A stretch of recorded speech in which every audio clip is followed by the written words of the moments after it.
Okay, so hello everyone and welcome to our supplemental video. So this time we are now in the week 4 or lesson 4 of system management and administration. And today's topic we will be discussing about the computer systems integrating the power of technology. So at the end of the lesson, the learners or students should be able to define what is a computer system and identify hardware components and apply hardware components in action. So those are our learning objectives for today's topic. Okay, so before I formally start our online discussion, or I mean my discussion to your supplemental videos, may I just remind, especially for those students who are not yet submitted the requirements, to please do submit your requirements every Thursday and Friday morning. Okay? So, remind ko lang na we are not available. If possible sana, if is magpas kayo Thursday and Friday morning only. Kasi nga, but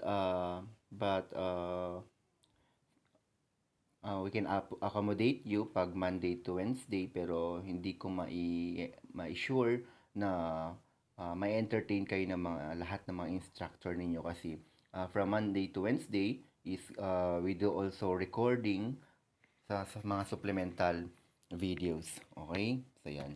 So pwede kayong magpass ng mga requirements ninyo basta free or hindi nagre-record yung instructor ninyo. So every Friday kasi, kaya half day kami is meron kaming faculty meeting in the afternoon, at the same time is meron din kaming disinfection. Okay? So yan. And of course, would like to remind you na iwasan natin yung matambakan tayo ng mga requirements. So pag may deadline date is mag-submit kayo ng mga requirements nyo. So wag nyo hayaan na matabunan or matambakan kayo ng mga requirements. So yan, and of course, I would like also to request na every time you watch or uh, listen to our supplemental video, sana have with you your module because that would serve as your guide during your yung habang pinapanood nyo or pinapakinggan nyo itong supplemental video. And for those student pala na who has not yet added dun sa group chat natin, please notify me and i-personal message nyo ako through our messenger or dun sa GC natin para sa ganun ay ma-add ko kayo dun sa GC. Okay? So, importante na ma-add kayo kasi dun ako nag-disseminate ng information and dun din ako nagsisend ng mga link ng mga supplemental video. Yan. So, for your supplemental video is sinesend ko naman yung link dun sa GC.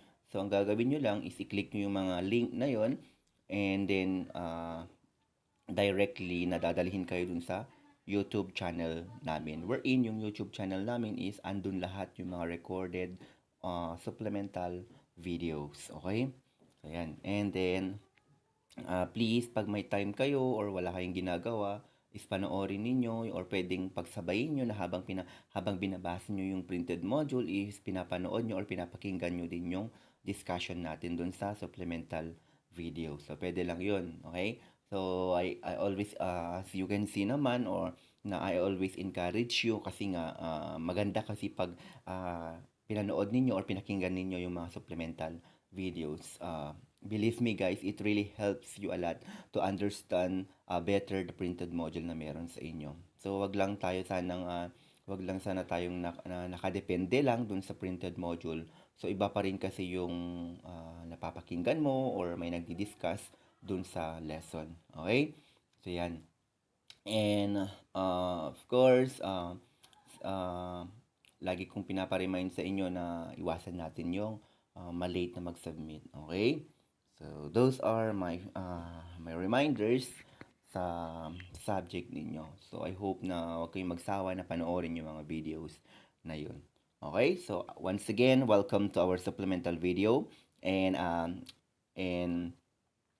makinig tayo. Yan. Panoorin natin yung mga videos. Okay? So, again, we are now in the week 4 or lesson 4, and we will be discussing about the computer systems integration, integrating the power of technology. Okay? Yan. So, uh, to let's start. Okay, so we have here the hardware components. So, but before that one, dito sa my computer systems or integrating the power of technology to assemble an effective and efficient system. So, you should select and organize component while understanding the trades-offs between yung overall system performance and cost. Okay, and of course, hindi lang cost. You have also yung control and yung complexity. So, for instance, dun sa building a car sana or pag-assemble sana ng mga sasakyan, yung mga manufacturers, they try to match yung intended for us or intended as of the vehicle to its components. So, pwede yung rese cars. So, for example, require yung special type of engines na transmissions at saka yung tires, di ba? So, yun. So, yung selecting of or yung selecting transmission for a recess car requires yung balancing on how will or yeah, requires yung balancing how much engine power can be delivered doon sa wheels. So, efficiency and effectiveness yun. Okay, so with how expensive the transmission, kung gaano kamahal yung transmission, 'di ba? So that is cost. So paano naman yung control? So how reliable it is, 'di ba? So yan. Tapos yung complexity naman is how many gears it has, o 'di ba? So meron yung 1, 2, yan. 'Di ba? So similarity organization sample assemble computers system. So they are effective, so efficient, and well suited to tasks that need to be performed. So ganun din yung pag-assemble ng system. Okay? So yan, so parang pag-assemble lang din ng cars yan na dapat meron yung efficiency and effectiveness, yung cost, yung control, yan yung complexity.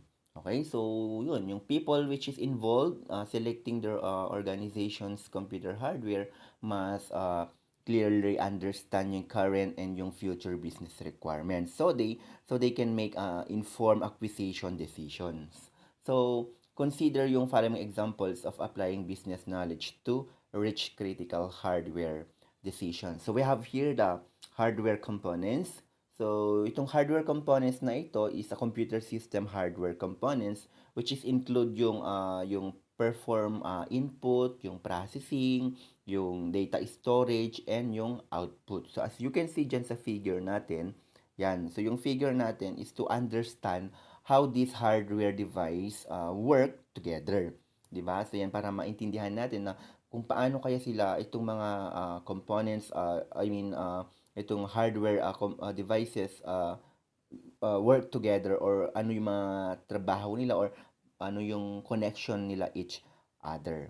So imagine na lang or consider yung analogy from a paper-based office. So imagine yung one room office sana occupied by a single person.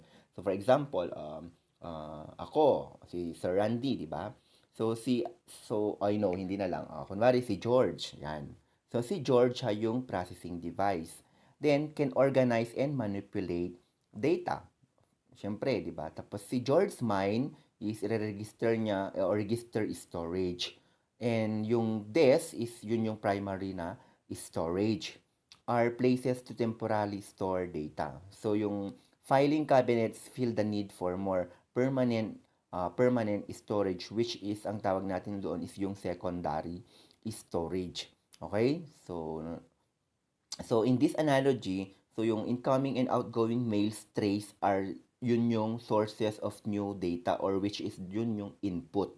Tapos yung places to put the processed paper naman, that would be the output. Okay? So nagets nyo? So kunwari yung input device, so kunwari sa office sana is meron tao doon which is single office siya which is occupied by one person namely George. So example lang ito. So, yung input device or yung processing, how do you call it, yung processing device natin can organize and manipulate the data. So, yung mind ni George, yun yung register storage. So, yan. Okay? So, yan. And then, yung table niya, yun yung primary storage or his desks are yun yung places to temporary storage or store data. Then, yung filing cabinet niya is, dun niya ifa-file yung mga kailangan for more permanent secondary or more permanent storage, which is yun yung secondary storage natin. So, yung mga tray niya kung saan may mga incoming and outgoing mails is yun yung input or yun yung tinatawag na input sources of new data or places to put the processed paper or paperwork that would be the output. So yan, so recall that kahit anong system must be able to process or yung organize dapat siya and manipulate data. Okay, so yung computer system does so through an interplay between one or more central processing unit or yung CPU CPU and yung primary storage. So lahat ng central processing unit or yung CPU consists of three associated elements. Yun yung arithmetic or yung logic unit, tapos meron din tayong control unit, and the last one is you have the register areas. Okay? So, yung arithmetic unit or yung ALU or ALU, siya yung nagpa-perform ng mathematical calculations and makes a logical comparisons. So, tapos yung control unit naman or control unit sequentially assesses yung program instructions or decodes them and coordinates the flow of data in or sa labas or sa loob ng halikalatwan, sa loob or sa labas ng ALU or yung arithmetic logic unit natin. Okay, so yung registers, siya yung primary storage and even yung secondary storage and siya din yung various output devices. So yung registers are highly speed storage areas which is ginagamit siya to temporarily hold small units of program instruction and data immediately before and during and pwede rin after execution by the central processing unit natin or yung CPU natin. Okay? So yan. So yung primary storage naman or usually ang tawag natin ng mga IT or tayo is ito yung pinaka main memory or yung memory. Okay? So ito naman is closely associated siya kay CPU or yung central processing unit natin. So ano nga ba yung trabaho ni memory or ano yung function ni memory? So si memory kasi siya yung nag-holds ng program instruction and data immediately before or after yung registers. Okay? So kailangan maintindihan natin yung function of processing and the interplay between the CPU at saka si memory. Kaya importante yung mga itong central processing unit natin tsaka memory kasi malaking tulong sila sa isang system unit. Okay? So, yan. So, in the hardware components in action, so, meron ba dito? Yan. So, we have here the hardware components in action. So, in executing any machine level instruction, it always involve yung dalawang phases, which is yung instruction and execution during the instruction phase. So, a computer performs the following steps. So, ito yung mga to. So, we have 4 steps. So, we have the fetch instruction, we have the decode instruction, we have also the execute instruction, and we have also the store results. So, ano nga bang ibig sabihin ng fetch instruction? So, yan. So, ano sa tingin nyo? So, yung fetch instruction kasi, so yung computer is nire-read niya yung nire-read niya yung the computer reads the next program instruction na kailangan i-execute or to be executed and necessary data into the processor. So, yun yung fetch instruction. So, next is we have the decode instruction. So, pag decode instruction naman, isa siyang instruction or the instruction is decoded and passed to the appropriate processor execution unit. So each execution or lahat ng mga execution unit plays a different role.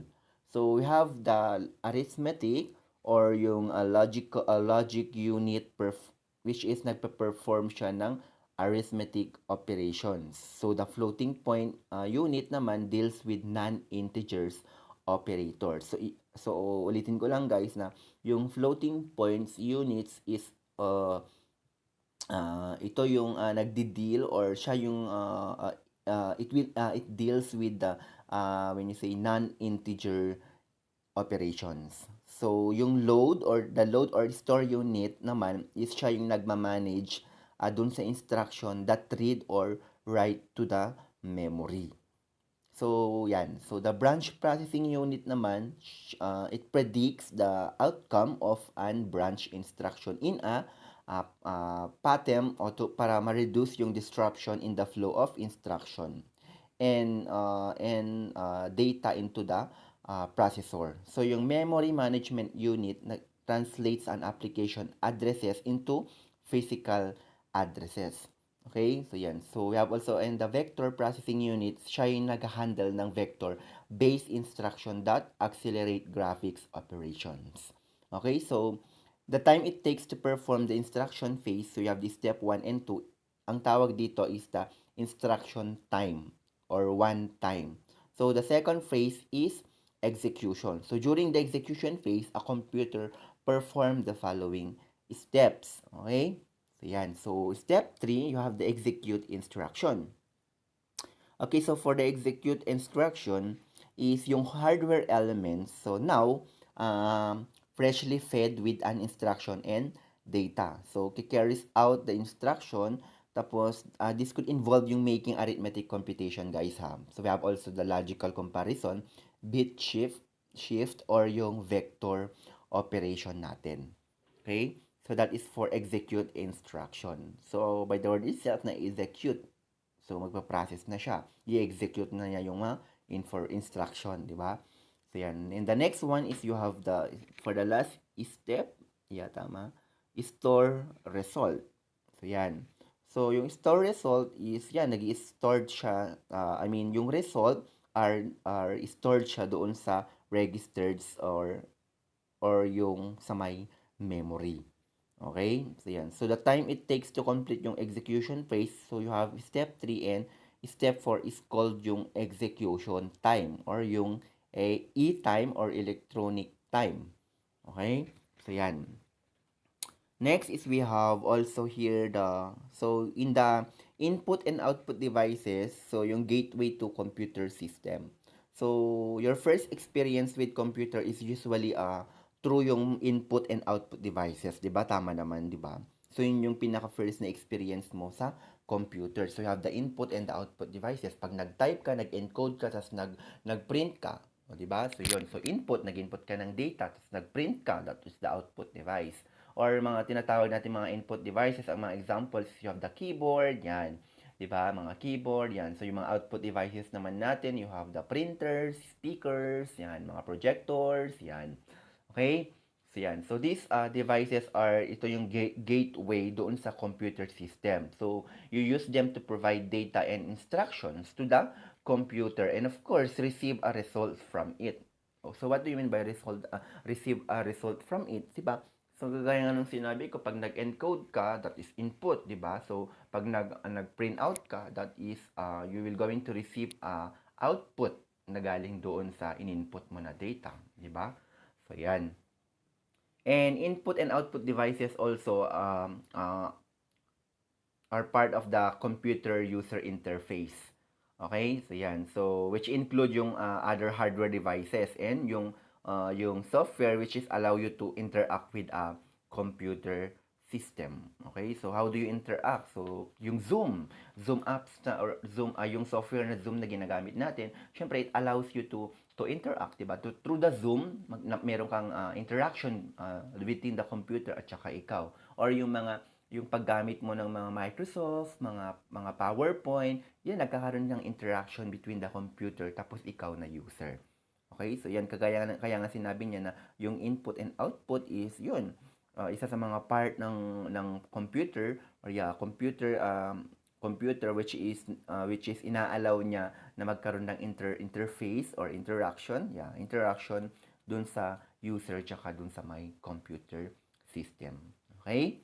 So yan. So as with another computer system component, so yung an organization should keep their business goals in mind when selecting input and output devices. So for example, marami sa mga restaurant chains which is used handheld input devices or yung mga computerized terminals that let food servers enters order efficiently and accurately. So, kagaya nga ng sinasabi ko sa Hari Kalatuan, sa mga Jollibee, mga fast food, di ba? So, they allow the Hari Kalatuan, they allow yung handheld input devices or yung mga computerized terminal which is it will let you how do you call it, orders or i-enter mo yung orders mo efficiently and accurately. So yung system have also cut cost by helping to track inventory and market to customers. So kaya nga ang isa sa mga purpose nun is syempre ma makita niya din yung kung or doon pumapasok yung inventory or 'di ba kung ilan pa yung natira or wala na bang available or sold out na ba lahat yung order na yon. So yon. So malaking tulong din naman yung mga computer system na yun na ginagamit sa mga businesses kasi nga it will lessen the work of the employee or pwede rin yung tawag doon mabawasan yung effort or yung time, 'di ba? So very time consuming kasi kung yung nagmamano-mano ka lalo pag yung business mo is medyo madaming customer, 'di ba? Alangan na mag-calculator ka pa diyan, tapos titignan mo pa kung bibilangin mo pa kung ilan na yung natira, 'di ba? May ganun. Kaya nga yung mga IT is talagang they want to help not only yung mga business, I mean yung mga big company, pero yun, kaya nga tayo nagpro-propose ng mga computer system for us to help a business or a organization. Yun. So malaking tulong din yung mga computer system sa mga company, especially sa mga businesses. Yun. So mangilan-ngilan na ngayon yung mga business na hindi gumagamit ng mga computerized system, 'di ba? Or computer system. So yun. So sunod sa uso na rin yung kunwari mga grocery. Yan, diyan na pumapasok yung mga point of sale, mga yan, mga inventory system. Yan, sa schools naman, meron yung mga enrollment system, yung mga yan, computerized enrollment system, computerized mga attendance for employee, yung mga yan. Tapos sa library, we have the library system, computerized library system, di ba? So kung sa library system, hindi mo na kailangan na kunwari may manghihiram ng book tapos hindi mo alam kung or hindi ka sure kung available ba yung books na yun or meron bang nag-borrow dun sa books na yun. So through the computerized library system is mabilis lang na i-type mo lang tapos makikita mo na yung details doon kung may nag-borrow ba or saang section kung wala is saan section ba siya makikita. So yun. So hindi yung may magbaborrow tapos hindi mo alam kasi kailangan mong hanapin, 'di ba? It takes time. So unlike sa computer system na pag-click mo lang, pag-search mo lang lalabas na agad-agad 'yan. So, 'yan. Okay? Okay, so I have also here the characteristics and functionality. So there you go. So the nature of data. Okay, so the nature of data is getting into the computer input often requires transferring human readable data. So yan. So when you say human readable, it means yung data that people can read and understand. So for example, so a sheet or a paper containing inventory adjustment is an example of human readable data. So in contrast, so yung machine readable yung machine readable data can be understood and read by computer devices. For example, is yung universal barcode and yung grocery scanner read. So those are the examples, di ba? and typically stored as bits or bytes. So yung inventory changes is stored in a RIS. On a RIS is an example of machine readable data. Yun, yung nakikita nyo sa mga grocery na ini-scan lang nila yung barcode ng product. So yan. So that is an example of human readable, or yun yung, tama. So yan. So same data can be read by people and machines. So when you say same data na read ng people or machine is kung ano yung nakikita niya, yun lang din yung nare-read ni machine. So such as yung mga magnetic ink on a banknote. So usually yung mga tao is nag-start na nag-input ng process by organizing human readable data and transforming it into machine readable data. So yan. Okay? So we have also here the data entry and input. Ayan. So for the data entry and input, so you have there human readable data, or involves transferring the machine readable data. Yan. So ito is first, so the human readable data is converted into machine readable form through yung data entry. So second is you have the stage which is involves yung transferring the machine data readable data into a system. So this is data input. O yan, okay? So today, madami sa mga companies are using yung online data entry and tsaka yung input. They communicate and transfer data to computer devices directly connected to a computer system. So yung online data entry and input places data into the computer system in a matter of seconds. So sobrang bilis naman talaga, 'di ba, guys?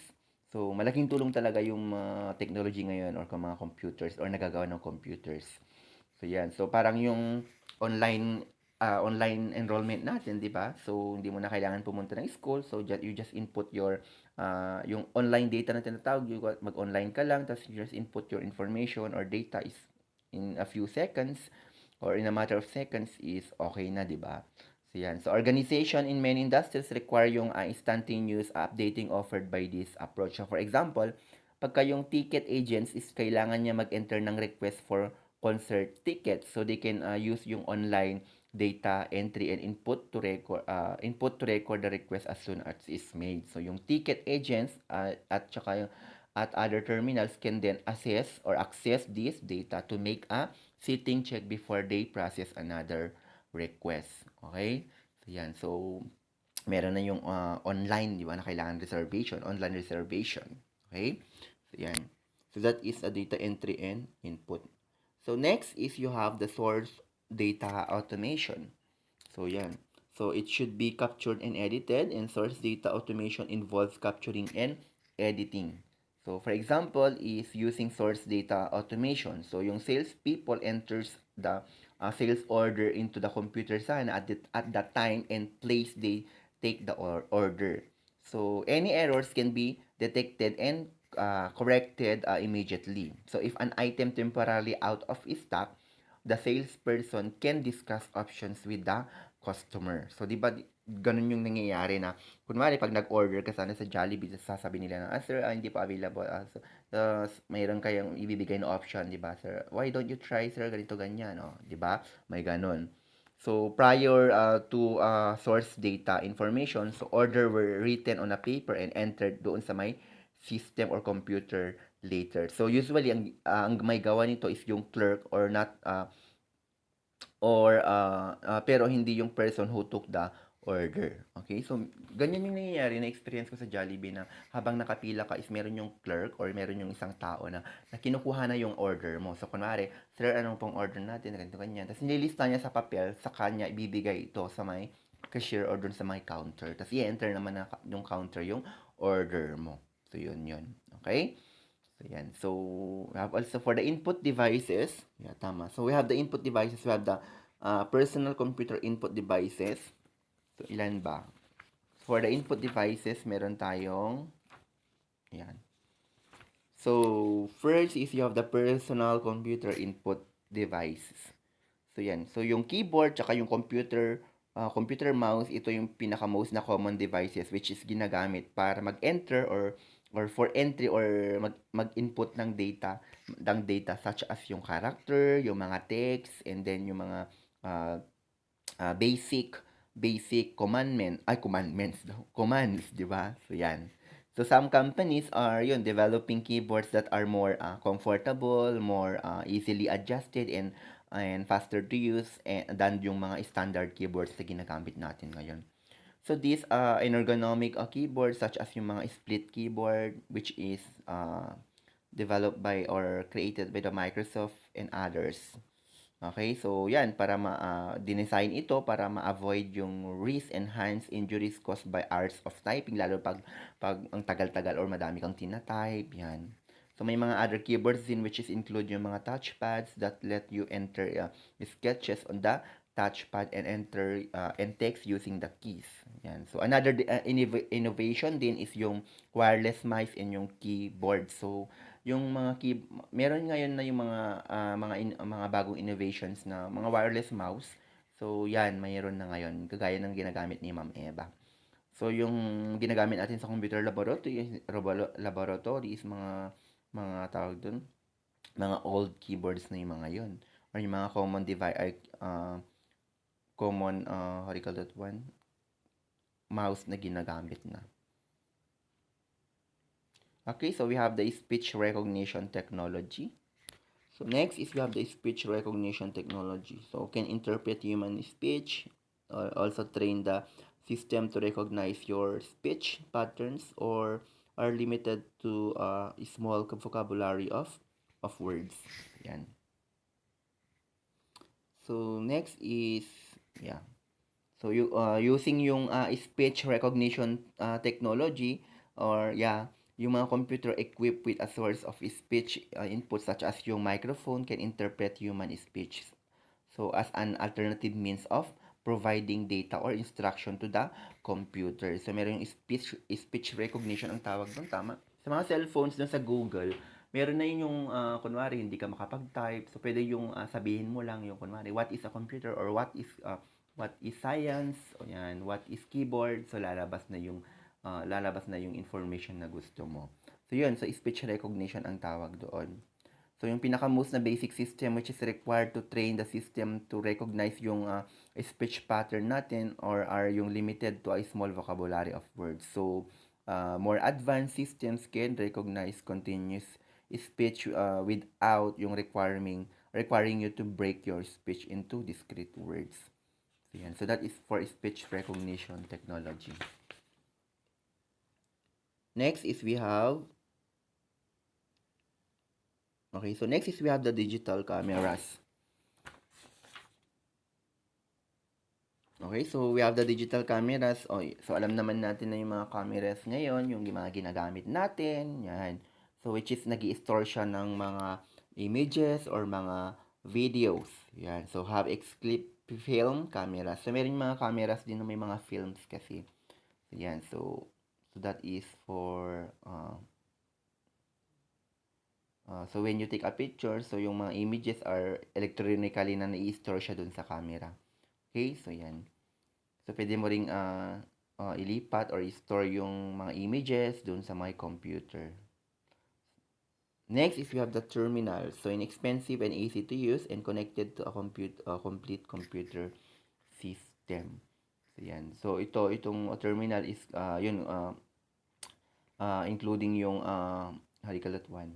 Ito kasi itong terminal na ito is connected siya dun sa computer system. So including yung mga processor, mga memory, and yung at saka yung secondary storage. So after na you enter yung general commands, text, and other data via dun sa keyboard or mouse, so nagko-convert siya into a machine readable form and transfer to the processing portion of the computer system. So ito is normally na connected siya directly dun sa my computer system by telephone lines or yung cables. So it can be placed in pwede sa mga offices, sa mga warehouse, and other factory floor. Yan. So next is we have the scanning device. So it can input image and character data using a scanning device. So scanners, yung mga yan.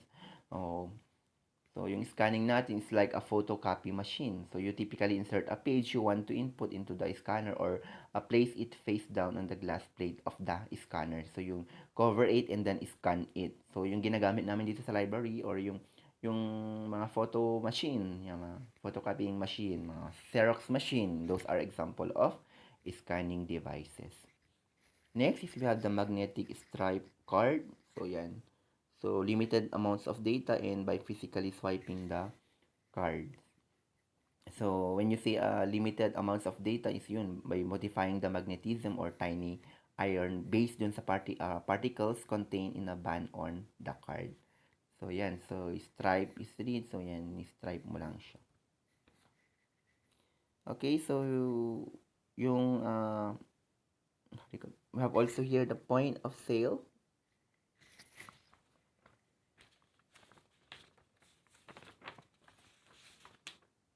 Okay, so we have also the point of sale. So, itong point of sale is, or itong POS natin. Yan.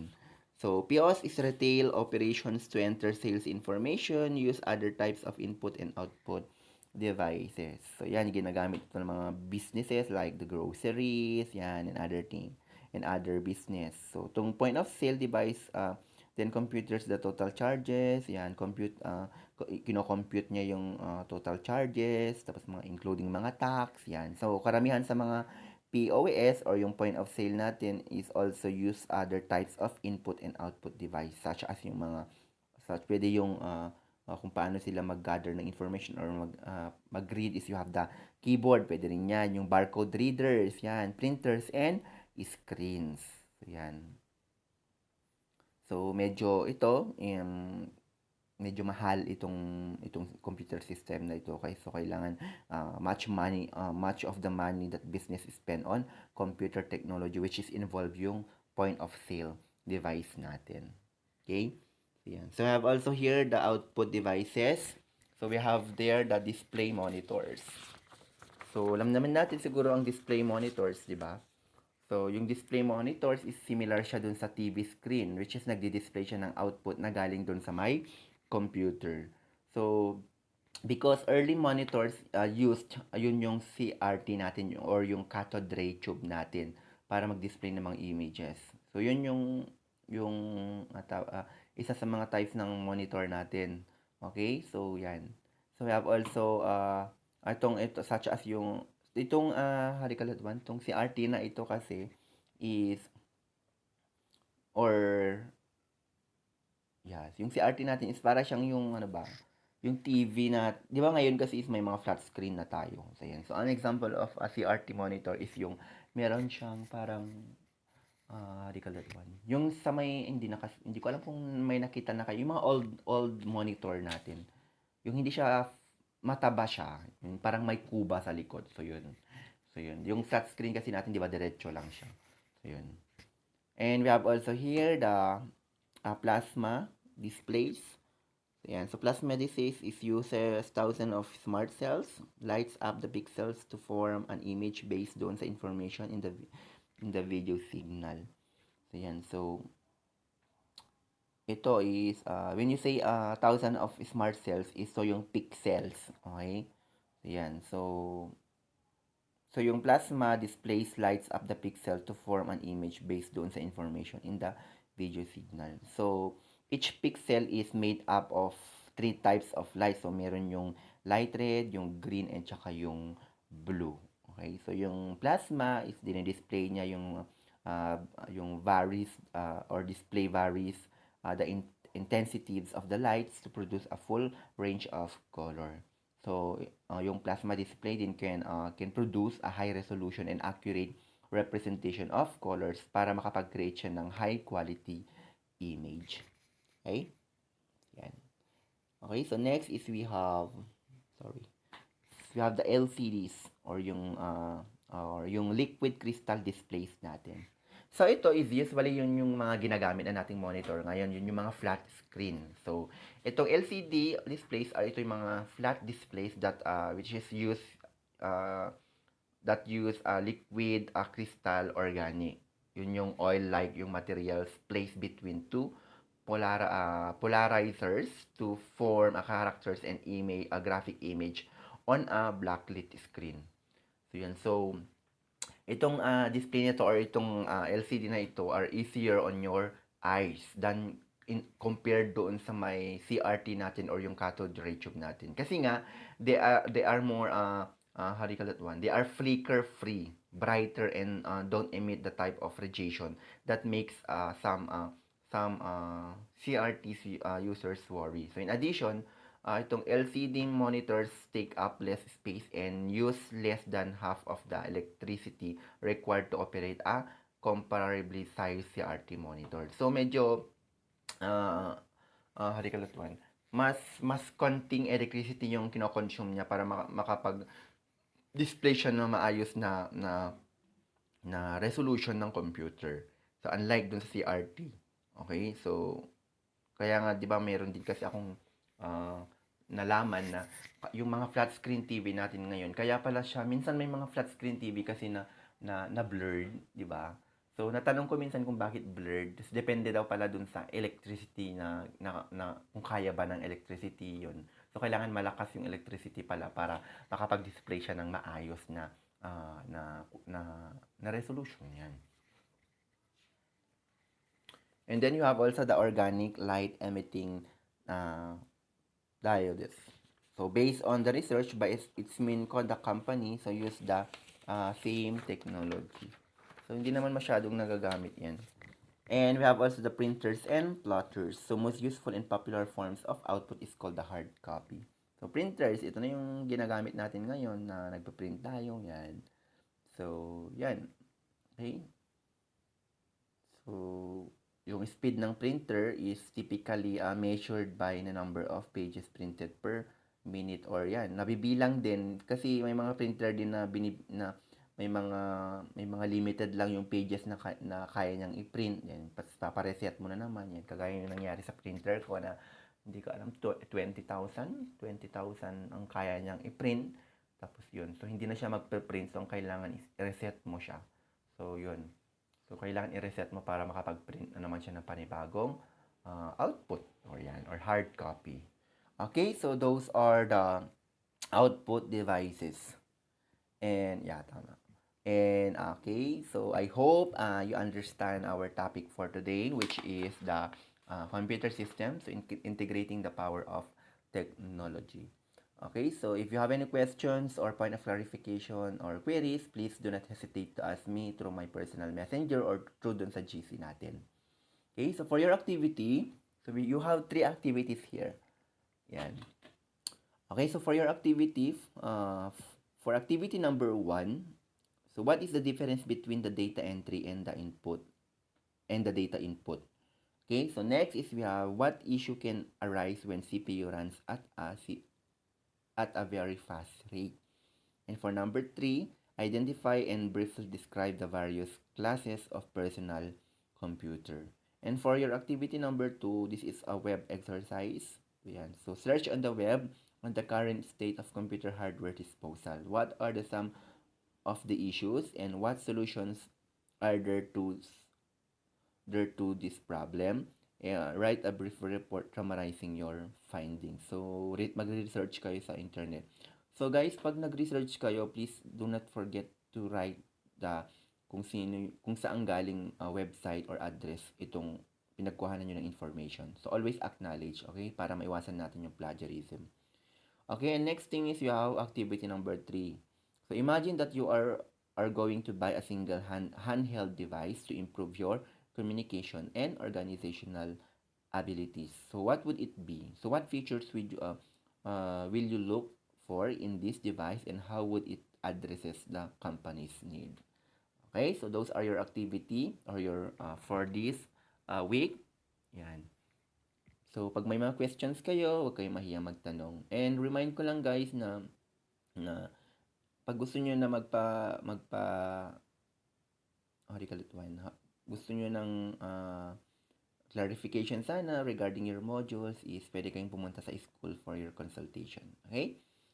So, thank you guys for listening and keep your immune system strong. Always wear your face mask, mag-sanitize kayo, mahugas kayo ng mga kamay ninyo, tapos maintain social distancing, especially sa mga crowded places. Okay, mag-iingat po tayo palagi. God bless us all and see you and thank you for your listening. And so I hope na hindi kayo magsawa na makinig at at manood ng mga supplemental videos. Maraming salamat and God bless us all.